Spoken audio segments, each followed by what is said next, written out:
el primer milagro que Jesús lo hace en unas bodas donde en Caná de Galilea el signo bellísimo es: se había acabado el vino, se había acabado la fiesta, se había acabado la alegría. Y aquí vemos el papel que tiene María. Y cuando hablamos de corredentora, para que entienda bien el sentir del pueblo católico, María colabora en la obra redentora de Cristo. Ella no redime Cristo, pero ella está íntimamente unida al misterio de la salvación, desde el sí que da allí en Nazaret en la Anunciación hasta en la cruz, cuando se cumple la profecía del anciano Simeón, cuando le dice a la Virgen: y a ti una espada te atravesará el alma. Allí la Virgen padece el martirio blanco, decimos, sin derramamiento de sangre, pero allí se cumple la profecía. El corazón de la madre participa de la pasión dolorosa de su hijo viéndolo en la cruz. Y allí, en ese momento, en la cruz, ella siguió diciendo: hágase en mí según tu palabra. Por eso María, corredentora, ese es el sentir del pueblo católico. Sentir del pueblo católico. Bueno, a veces en la iglesia hay personas que en vez de aclarar, oscurecen. Bien, hemos visto este trocito de una homilía del padre, tengo aquí el nombre anotado, Fabián Barrera, de Argentina. Esta última semana ha sido una semana un tanto convulsa entre nosotros los católicos. Ha habido muchísimo que hablar en redes sociales, incluso católicos tirándose los trastos a la cabeza. Porque uno decía que había que obedecer al magisterio, otro decía que María es corredentora, otro decía que no, y un tanto polémico, ¿no? Estos días. Y los protestantes, pues bailando rumba, disfrutando como el Papa o como Tucho Fernández emitían esa nota doctrinal, y los protestantes, pues, felices de la vida. El motivo de esa nota fue ese, que los protestantes no se sientan ofendidos porque María lleva el título de corredentora. Una nota, no tanto, creo yo, para aclarar lo que es el asunto, sino como un guiño a los que están fuera de la iglesia, y no queremos asustar con ese título, porque ya sabemos que la gran mayoría de los protestantes pues tienen tirria a esos títulos: Madre de Dios, Asunta al cielo. ¿Y qué dice el dicasterio? Para, pues, no llevar a confusión. Entonces, si eso fuera así, yo voy a pensarlo de la siguiente manera. No podemos no crear, sino definir un quinto dogma: María corredentora, porque los protestantes o los que están fuera de la iglesia se escandalizan. Pero si ya se escandalizan cuando decimos que María es Madre de Dios, cuando María es virgen, siempre virgen, antes, durante y en el parto, cuando decimos que María fue asunta a los cielos, cuando decimos que María es inmaculada, se escandalizan. Si hay algo que aleja a un protestante de la iglesia, son esos 4 dogmas. ¿Qué tenemos que hacer ahora? Vamos a quitarlos. Vamos a quitar esos 4 dogmas para que esas personas que están fuera no se sientan violentados por todos esos dogmas y títulos que lleva María.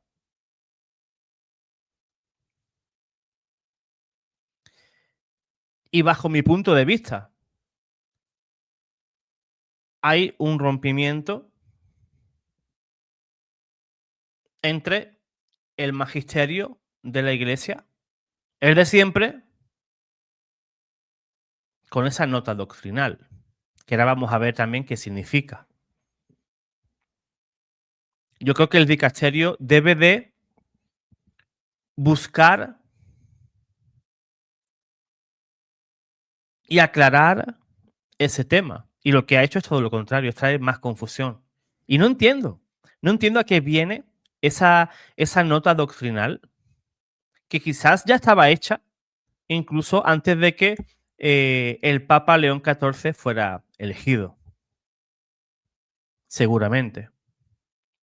Con el fallecimiento del Papa Francisco, pues quizás ese tema quedó un poco apartado hasta que el nuevo Papa pues se asentara en su puesto y vieron como hace una semana o así, pues vieron que era el momento propicio para lanzar esa nota. Pero tenemos que decir que una nota doctrinal sí forma parte del magisterio ordinario. ¿Por qué? Porque son emitidas por el dicasterio que actúa en nombre del Papa y tiene la aprobación del Papa. En la mayoría de los casos llevan la aprobación expresa del sumo pontífice, ¿verdad? Y contienen una enseñanza doctrinal, sí, o moral, propuesta de manera auténtica, pero aquí viene lo importante. No es necesariamente definitiva. Se trata de magisterio ordinario, auténtico, sí, pero es una opinión teológica, un punto teológico que se ha tocado en ese momento.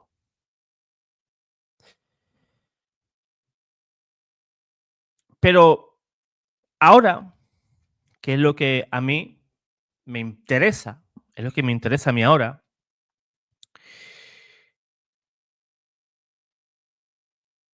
es que esa nota doctrinal no es magisterio extraordinario ni infalible, como puede ser un concilio ecuménico o una definición ex cátedra del Papa. ¿Qué estoy diciendo? Pues que lo que ha dicho Tucho en esa nota doctrinal puede ser que dentro de 2 años, por decirte algo, ese punto teológico mariano se pueda ir estudiando, profundizando, los teólogos trabajando sobre ese punto y se puede definir un quinto dogma. Porque yo soy de los que creen que más tarde, más temprano, se va a dar ese quinto dogma. Yo no sé si lo voy a ver, no lo sé, no lo sé. Muchos dicen, no, es que el título de corredentora es algo excesivo. Ahora yo respondo, de María nunca se habla lo suficiente. De María nunquam satis. El Papa Francisco era contrario a ese tema. Incluso decía que eso eran tonteras que papas anteriores no se le caían los anillos de llamar a María corredentora, ¿verdad?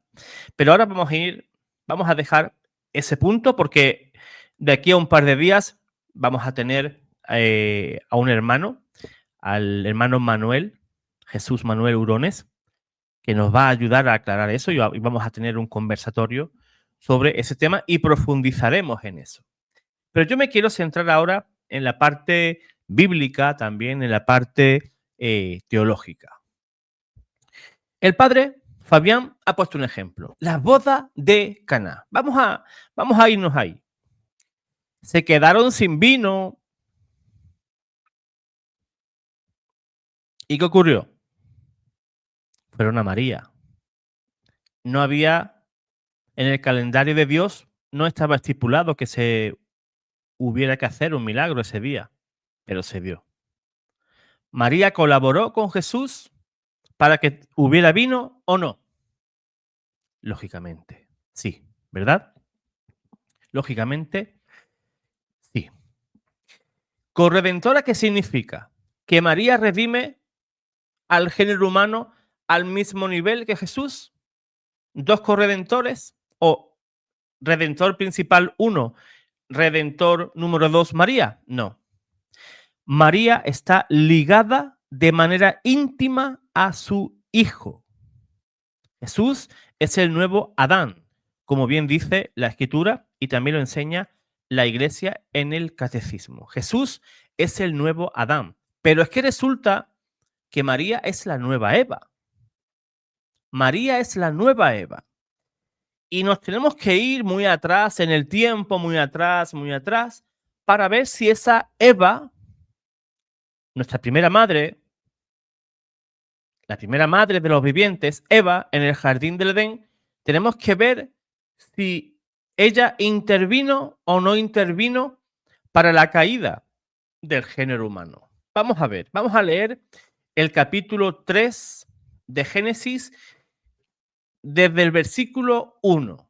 Voy a leerlo desde la Biblia de Jerusalén. Vamos a leerlo. La serpiente era el más astuto de todos los animales del campo que Yahvé Dios había hecho. Y dijo a la mujer, ¿cómo es que Dios os ha dicho? No comáis de ninguno de los árboles del jardín. Respondió la mujer a la serpiente, podemos comer del fruto de los árboles del jardín, mas del fruto del árbol que está en medio del jardín, ha dicho Dios, no comáis de él ni lo toquéis, so pena de muerte. Replicó la serpiente a la mujer, de ninguna manera moriréis. Es que Dios sabe muy bien que el día en que comiereis de él, se os abrirán los ojos y seréis como dioses y conocedores del bien y del mal. Y como viese la mujer que el árbol era bueno para comer, apetecible a la vista y excelente para lograr sabiduría, tomó de su fruto y comió, y dio también a su marido, que igualmente comió. Entonces se les abrieron a entrambos los ojos y se dieron cuenta de que estaban desnudos y cosieron hojas de higuera y se hicieron unos ceñidores. O sea, la mujer le dio de comer a Adán y los dos comieron. Y en ese mismo instante, por la desobediencia de los dos, no solamente de Adán, no solamente de Eva, sino que los dos pecaron, los dos. Pero ¿a quién se le imputa el pecado? ¿A quién? A Adán. La Biblia que habla del pecado de Adán, que habla el catecismo del pecado de Adán, pero Eva ¿estaba exenta de culpa? No, sino que también cooperó en que el género humano cayera. ¿Qué ocurre en el plan de salvación de Dios? Jesús, el nuevo Adán, nace de la nueva Eva. En el Antiguo Testamento, en Génesis, el género humano cae por medio de ese fruto que nace de ese árbol. En el Nuevo Testamento vemos al nuevo Adán justamente igual a ese árbol, a la cruz, que es el árbol que nos da la vida. ¿Y quién está en esa escena? Está Jesús, el nuevo Adán, y María, la nueva Eva, participando de la agonía de su hijo, sufriendo junto a su hijo, porque una espada te atravesará el corazón, María, le dijo el profeta Simeón. Muchos detractores de la corredención de María dicen, a mí me lo dijo al menos un católico, me lo dijo hace escasos días en un foro en internet. Me dijo, José Manuel, entonces los apóstoles o incluso los santos podrían llamarse corredentores, ya que todos cooperan también en la salvación de las almas como María. Yo respondo, existe una distinción esencial. Por una parte, la cooperación universal versus cooperación singular. La Iglesia que enseña que todos los cristianos cooperamos en la redención de las almas, pero de manera secundaria y derivada. San Pablo lo expresa claramente en Colosenses capítulo 1, versículo 24. Dice el apóstol: completo en mi carne lo que falta a los padecimientos de Cristo en favor de su cuerpo, que es la Iglesia. Esto es una cooperación participada, no constitutiva. Ningún apóstol, repito, ningún apóstol, mártir o santo añade valor redentor a la cruz de Cristo, sino que todos participamos de los frutos de ese valor redentor de la cruz de Cristo. Ahora bien, María Santísima coopera de un modo único, singular e irrepetible que ningún otro miembro de la Iglesia puede tener. Su cooperación no es solo ministerial o apostólica, sino maternal, moral y redentora, ojo, en sentido subordinado al único redentor del género humano, Cristo Jesús. María no es la redentora, sino que participa junto a su Hijo, y lo repito de nuevo, en sentido subordinado al único redentor. La corredención de María viene desde los albores del cristianismo, desde el comienzo. Fíjense, San Ireneo en el siglo II, María la llama causa de salvación a través de su obediencia. San Efrén, San Ambrosio, San Agustín exponen la asociación de María con la obra del Salvador. San Germán de Constantinopla y San Juan Damasceno destacan la compasión de María al pie de la cruz. Pero ahora vamos a ir a testimonios del magisterio y los anteriores papas. Desde el siglo XV hasta el siglo XX. Sixto IV, en el año 1483, en la bula Cum Preexcelsa, ensalza a María como asociada al Redentor. Y una bula sí tiene peso, amigo mío. León XIII, en encíclicas marianas como Iacunda Semper Spectatione, destaca la mediación y la cooperación de María en la redención. San Pío X, en Ad Diem Illum Laetsimum, María unida a su Hijo en la obra de la salvación del género humano, y habla de María como reparadora y como cooperadora del Redentor. El Santo Oficio, en una nota del año 1913 de Cultu Mariae Virginis, subtítulo Corredemptricis, nos dice, y además nos autoriza y nos anima al uso del título de Corredemptrix, o sea, de corredentora en la piedad popular, y afirma que su uso es un uso totalmente ortodoxo dentro de la teología católica. Benedicto XV, en la Carta Apostólica Intersodalicia del 22 de marzo del año 1918. María, junto a Cristo, paciente y moribundo, soportó los dolores y casi murió con su hijo y renunció a los derechos de madre para la salvación de los hombres. Por eso se puede decir que redimió al género humano con Cristo.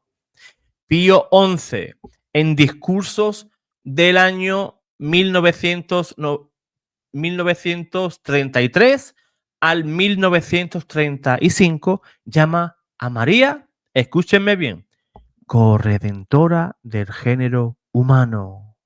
Y en varios discursos, como por ejemplo el discurso a los peregrinos de Vicenza en el año 1933 y en su discurso al Congreso Mariano de Roma del año 1935.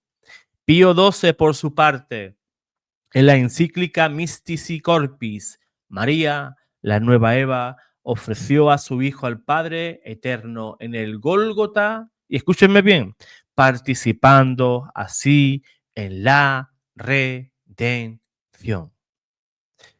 San Juan Pablo II, en más de 6 ocasiones, empleó el título de corredentora. Por ejemplo, en la catequesis del 9 de abril del año 1997, San Juan Pablo II afirma: la cooperación de María con Cristo alcanza su culmen en la redención. Ella participó con amor materno en el sacrificio de Cristo para la redención del mundo. Y aquí San Juan Pablo II me da una respuesta a una cuestión que me planteó ayer un hermano. Me dijo un hermano en los comentarios en uno de esos foros, me dijo, es que los 4 dogmas ya abarcan todo lo que María, pues, todo lo que María, pues, participó, ¿no? En el plan de salvación de Dios. Pero ¿qué dice San Juan Pablo II? La cooperación de María con Cristo alcanza su culmen en la redención. O sea, existen 4 dogmas preciosos. María, Madre de Dios. María, Virgen, siempre Virgen. La virginidad perpetua de María. María, asunta a los cielos. Y María, Inmaculada Concepción. Y yo como cristiano y como el sentir cristiano que yo siento, y yo sé que la iglesia lo va a hacer más pronto que tarde, va a reconocer en María su cooperación y su corredención subordinada a su Hijo. San Juan Pablo lo dijo, la cooperación de María con Cristo alcanza su culmen. O sea, ese quinto dogma es la guinda de lo que María se merece. No se trata, no se trata de endiosar a María, de dar títulos a María por dárselo, pero hemos podido ver que diferentes teólogos y mariólogos en el mundo entero han visto con estupor, o sea, especialistas en mariología, y han visto con estupor esa nota. A ver, si yo soy el Papa, voy a hablar de manera figurada. Yo no soy quien para darle órdenes al Papa. Es más, yo me someto a lo que diga el Papa. Pero yo esta opinión la doy porque tengo todo el derecho que a mí me da el Código del Derecho Canónico de expresar mi opinión a mis superiores. Y yo mediante ese derecho, pues, doy esta respuesta. Los mayores teólogos a nivel mundial sobre mariología, que son los expertos en este asunto, vieron con estupor esa nota.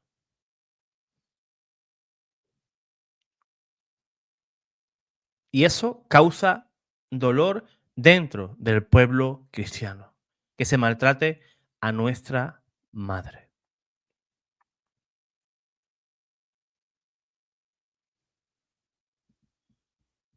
Yo sé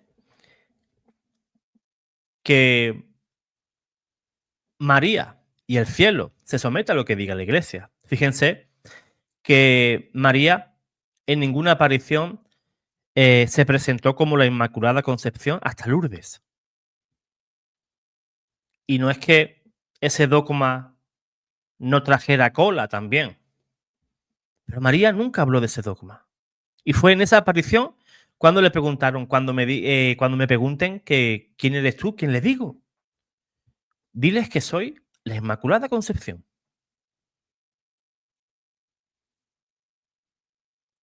No fue hasta que la iglesia elevó a dogma esta doctrina que la Virgen, pues, se mantuvo en silencio hasta que ese dogma se dio. Porque lo que Pedro ata en la tierra queda atado en el cielo. Y porque lo que se desata aquí en la tierra se desata en el cielo. Yo sé que van a venir los no sé cómo denominarlos, ¿no? Esos católicos que tienen poco criterio y todo lo que le proponen, pues le dicen que sí y punto, ¿no? Que sepáis que tenéis derecho siempre a dar vuestra opinión. Incluso Santo Tomás de Aquino, hoy hice un post ahí en Facebook, en el cual cuando el magisterio enseña algo en contra de lo divinamente revelado, el creyente no está obligado a creer. Incluso, dice el doctor Angélico, que puedes reprender hasta a un superior, o sea, a un sacerdote, a un obispo o incluso al papa. Lógicamente, este no es el caso, no es el caso, ¿no? Pero a lo que me vengo a referir es que tenemos todo el derecho a expresarnos. Igual que lo ha hecho el padre Fabián Barrera. Él, en esta homilía, pues él ha dado su punto de vista. Porque no puede ser erróneo lo que por siglos se ha enseñado. Y hoy, en 2025, eso es perjudicial. ¿Cómo así? ¿Cómo así? En 2025, hoy es perjudicial decir que María es corredentora. Que el único redentor es Cristo. Vaya. Dime tú, ¿qué hay de nuevo en eso? ¿Qué católico con dos dedos de frente no sabe que Cristo es el único redentor? Pero también tenemos que reconocer que Dios quiso, que su Hijo quiso asociar a María ya desde el Génesis 3:15. Desde el Génesis, sí. Ya hablaba de una mujer y que de esa mujer iba a salir una descendencia y ambos iban a pisar la cabeza de la serpiente. Dios quiso asociar a María a su plan salvífico. Y eso es bíblico. Eso no me lo estoy inventando. Yo creo que quien tenga una mínima idea puede entender eso. María participa de esa única redención de su Hijo. Porque cooperó de manera libre con el plan de Dios, ofreciendo su cuerpo para la encarnación, su corazón para el sacrificio y su vida también para la salvación. Me quiero despedir con una frase muy bonita del Tratado a la verdadera devoción de San Luis María Griñón de Montfort, que dice lo siguiente: Dios Padre dio su unigénito al mundo solo por medio de María. Dios Hijo se formó para sí un cuerpo en María. Dios Espíritu Santo formó en ella a Jesucristo y sigue formándolo en las almas. Por tanto, Negar la corredención, la corredención mariana es negar la pedagogía misma de Dios que quiso elevar a una criatura a la dignidad de madre, esposa y colaboradora del Redentor. En el Calvario, el Hijo ofrecía su sangre y la madre ofrecía su corazón, que al mismo tiempo de ver a su hijo agonizante, también esa espada de dolor atravesaba el corazón de María. Yo a veces pienso, como padre, si yo viera a mi hijo, en la cruz, sí, mi hijo estaría sufriendo mucho por las heridas, por los latigazos que sufrió, por todo. Pero ese dolor de padre y de madre, creo que se sufre. No sé si más, pero es un dolor tremendo. Negar eso a María me parece un auténtico insulto. Un auténtico insulto. Y eso yo os lo hablo, os lo digo de todo corazón. Con esto no quiero fomentar ni división ni nada, porque me van a venir y me importa un pimiento o dos que alguien diga, José Manuel, estás creando división. No, no, no, estoy dando mi opinión. No estamos rompiendo con nada. Estamos defendiendo lo que ya se habló de María. Mientras Eva abrió las puertas al pecado, María nos abrió a ti y a mí las puertas del cielo. Mientras esa antigua mujer escuchaba a la serpiente, María, la mujer, la nueva Eva, aplastaba la cabeza de esa serpiente. Por eso, con toda la iglesia, puedo proclamar con fe y amor, María, corredentora del género humano. Ruega por nosotros para que, redimidos por la sangre de tu Hijo, participemos un día de la vida eterna. Dios te guarde, Dios te bendiga.